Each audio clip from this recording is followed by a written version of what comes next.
Okay, so my next video on astral projection, how to have an out-of-body experience.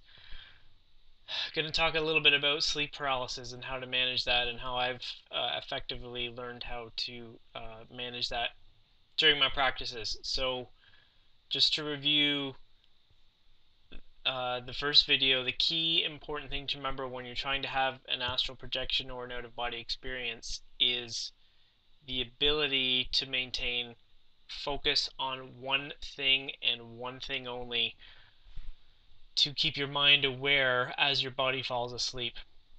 And that point that you concentrate on is usually a chakra point.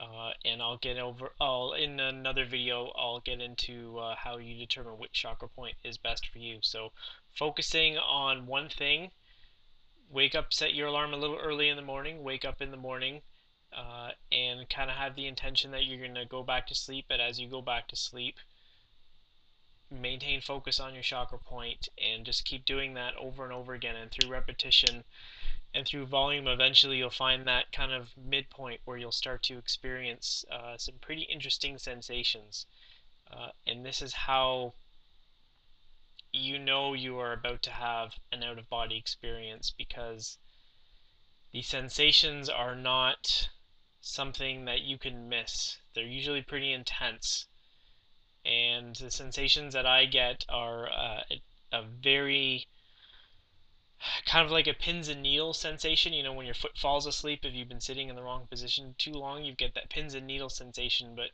it's even more intense, and you get it, or I get it, all over my entire body. And it's a pretty strong feeling. Other feelings you can get, you can sometimes feel like you're falling almost through your bed, or just falling or being sucked downwards, or being pulled downwards.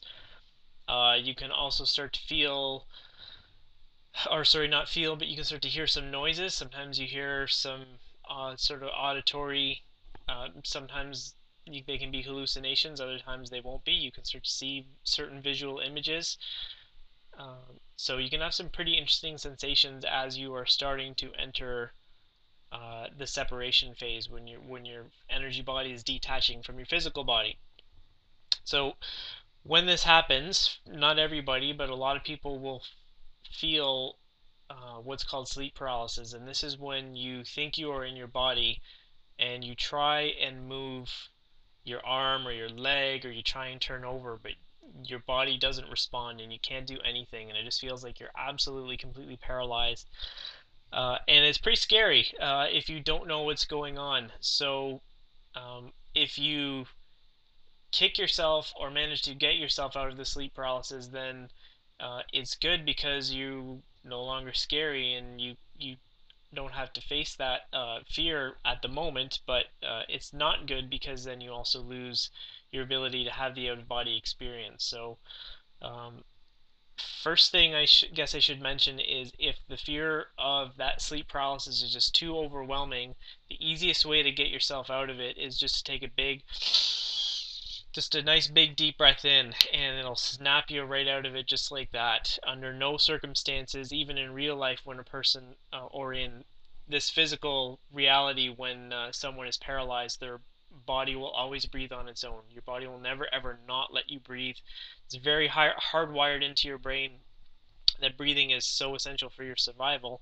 So just, if the sleep paralysis gets too much, just take a big deep breath, and that is how you can get yourself out of it. So once you do that, you are now fully engaged in your physical body, and the sleep paralysis will end.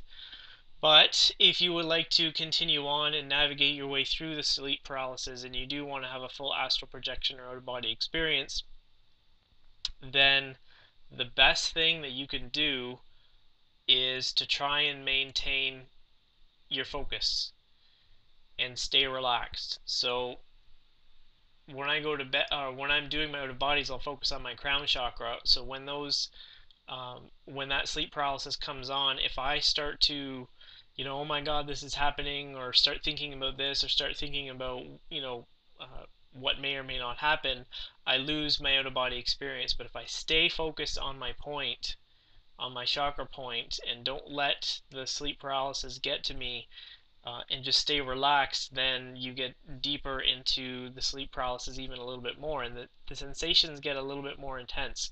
So what I did not know and what I figured out just through my own trial and error is that when I'm attempting an out-of-body experience, I can have what's called the only term I can use to coin it myself is a partial out-of-body experience.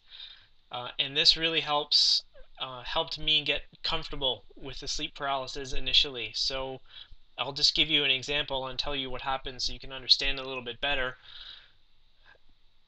It's in the morning. I'm trying to have an out-of-body experience. I'm concentrating on my crown chakra. What I start to feel are just like tingling vibrations that start on my focus point, and they will start to spread.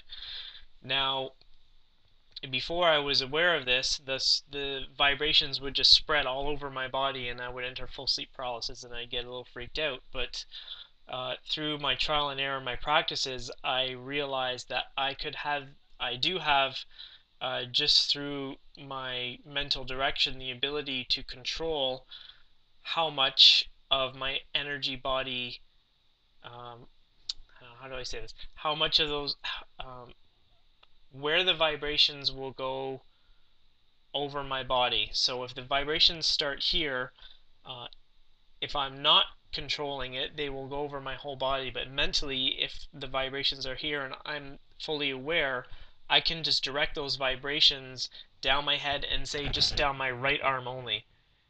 And through my mental control and direction, that means now that only my head and my arm have the ability to separate from my physical body, and that's what I call a partial out of body. And so through my practice, I realized that I could just direct the vibrations, and where the vibrations go is where where your energy body is separating from your physical body. So I could direct those vibrations into my right arm only, and I could just concentrate now, bring my focus point from my crown chakra to my arm. And if I would just concentrate on my arm, the vibrations in the sleep paralysis is not so scary because the rest of my body can move just fine, but just that right arm only would not be able to. And what I learned through my observations is that I could just pay attention to my arm, bring the vibrations down into my head and my arm, and those vibrations would intensify, and they would intensify, and over a period of 10 seconds they would kind of get stronger and stronger and stronger, and then they would hit a point where they would just kind of disappear. And that point where they kind of disappear is when a full separation happens. So the end result of this is I would be able to partially separate just my arm, my energy arm, from my physical body, and I would just watch the vibration and feel the vibrations getting more intense. And then once the vibrations got to the certain wavelength or frequency where my energy arm was separate, I would just start moving my energy arm up and down and around, and you could, you move it through the bed, and then you think to yourself, geez, is my arm really moving through my bed? But that's exactly what it feels like. So I would move my energy arm all around, and that would get me comfortable with the sensations of the sleep paralysis. So the more I practiced it, the less, I guess, fear I would have of the sleep paralysis. And so then I would do that, and then I would try and getting the vibrations down through my head and just my right arm, and then my left arm, and eventually I would add in a leg, and so I would slowly add on a little bit. So I was comfortable enough, and I knew the exact frequency or feeling of the vibration just before a full out-of-body experience. So initially, I never knew this, and so just through trial and error, but you can control the vibrations and where they spread over your body, and if they're coming down, you can just mentally say stop, and the vibrations will stop right here. And you can just play around with the vibrations and the energy sensations that you feel just in a part of your body, so it's not so overwhelming. And in that case, I was able to do this over a period of time till I could feel that specific point or wavelength, what the vibrations felt like. So then I was comfortable enough letting the vibrations spread over my whole body, I could just wait until that point and have the full exit.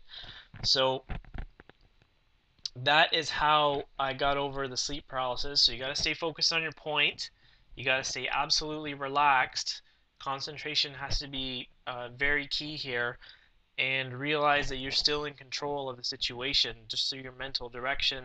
You can control the energy sensations. And so I once I learned this technique, it drastically accelerated my ability to have an out of body experience and the frequency of out of body experiences that I've had.